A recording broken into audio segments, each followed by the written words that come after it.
So I decided to give the bees a little bit of a nudge and encouraging them to move into the empty hive that I have here.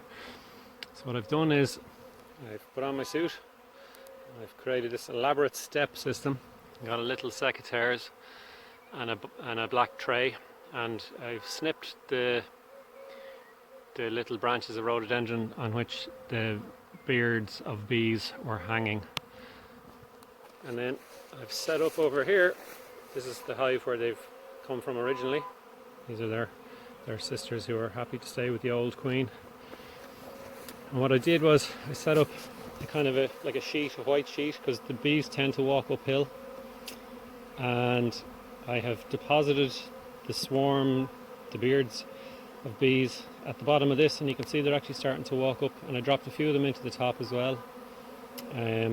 So they're all going to go to wherever the queen is. So I'm guessing the queen is somewhere in that cluster. I don't know whether she's inside the hive or not, but they certainly know the hive is there. So really now at this stage it's up to them whether they want to make this their new home or not.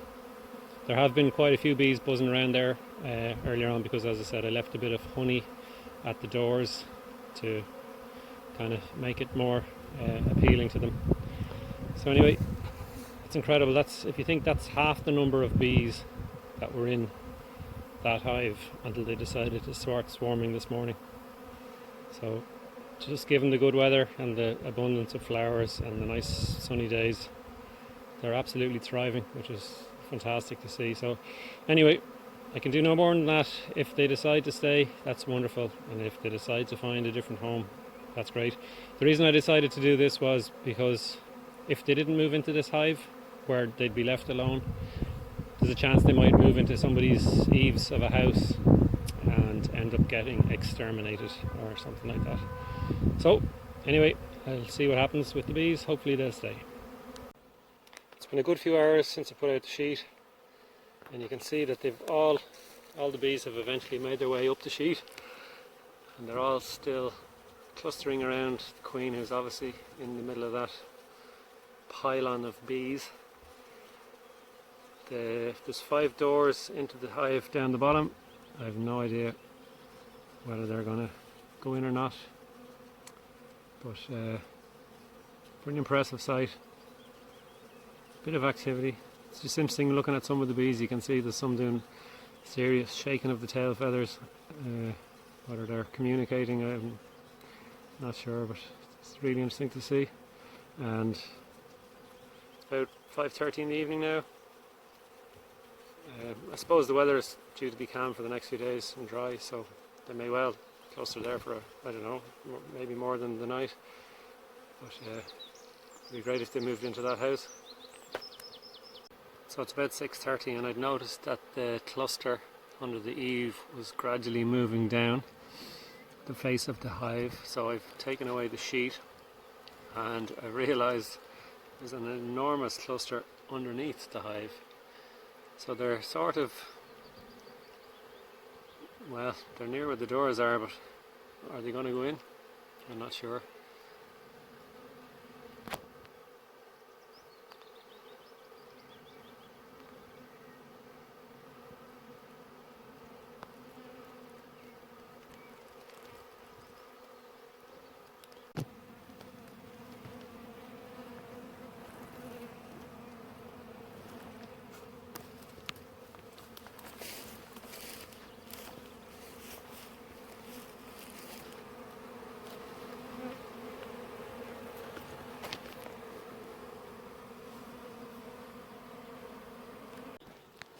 Now it's about 7:30 in the evening. Sun is starting to get low in the sky over there, and the cluster has moved down the face of the hive, and you can see there on the right hand side 2 of the doors are open, and the very promising thing is that I can see bees going in and out, and some of them even have little sacs of pollen on their back legs. There's the huge massive cluster underneath, but I'm hoping that they're gradually, as the evening goes on, make their way inside.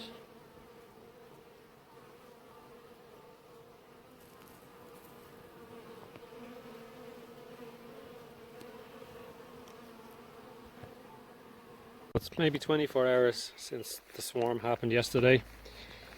It's about 10 in the morning. And you can see they haven't gone into the hive, they're still clustered underneath, so the queen is obviously still in the middle of that cluster. They're just getting a bit active now as the heat of the day is starting to pick up, and I think what I'm going to do is I'm going to suit up and see, can I scoop that large cluster and drop them into the top of the hive, because if they don't go in, I'm worried that they'll go somewhere where they might end up causing trouble for somebody in a house or something like that and end up getting exterminated. So that's the plan for now.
Okay, so you saw what I did there.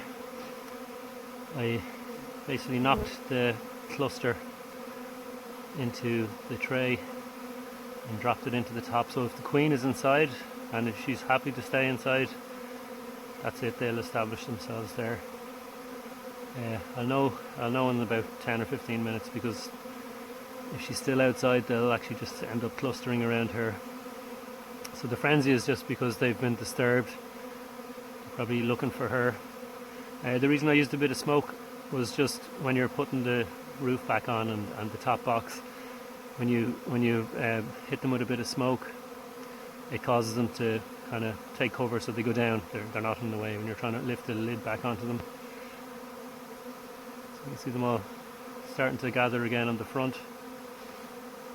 So anyway, we'll wait a few minutes and see if the cluster forms outside again, or whether they start to move into the hive.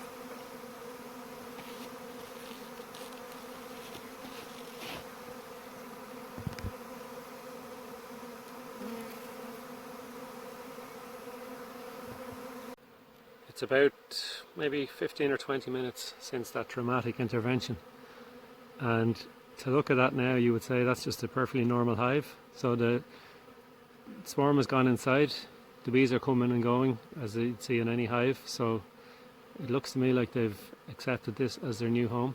Now, just one interesting thing, you see under the left hand side, you can see there's a little swarm there. There's a little beard of, a handful of bees. And I'm just wondering whether that might have been where the queen had rested overnight, and her smell is very strong in that area. And so those bees still think that she's there. But you can see the rest of them are all going in and out, lots of activity, which looks really promising. In fact, it's a lot busier hive than the sister hive. Maybe not. Yeah, it's similar. There's the sisters next door working away as normal.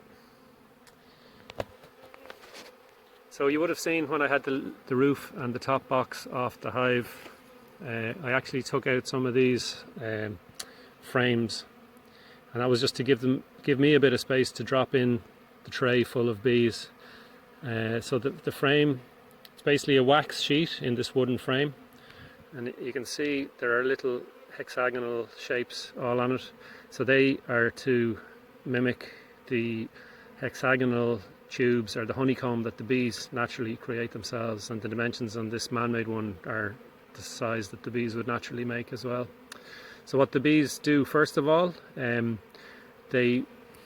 before they start making their honey, they have to have somewhere to store it. So the first job they do is they will draw these hexagonal tubes out of wax.